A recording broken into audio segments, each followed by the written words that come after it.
ئێمە لە بزوتنەوەی ئیسلامی و بە تایبەت لە دەستگای هەڵبژاردن بە باشمانزانی لە زاری فەرمیەوە هەموو لایەک ئاگادار بکەینەوە کە بزوتنەوەی ئیسلامی بە لەدەستدانی تاکە ئەندامی پەرلەمانی کوردستان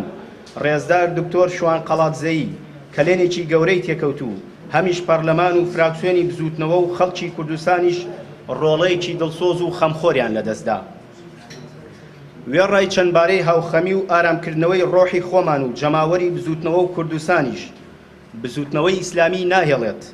ئەو کلێنە هەروە بێناز بێت و بە ڕۆڵەی دڵسۆز پڕی دەکاتەوە کە بە پێی ڕێکاری یاسایی لە داهاتوودا دەگرینە بەر. بزوتنەوە لە ماوەی داهاتوودا کاندید بۆ شوێنگرەوەی جەنابی دکتۆر شوانی ڕەحمەتی دادەنێت، بەڵام لەبەر ڕێز و خۆشەویستی جەنابی کۆچکردو ماوەیەک لە هەمبەر ئەو کۆچەدا بێدەنگ دەبین تا ئارامی و سەبووری تەواو دەگەڕێتەوە بۆ بنەماڵە و بزوتنەوە و تەواوی کادیرانی بزوتنەوە و خەڵکی کوردستانیش.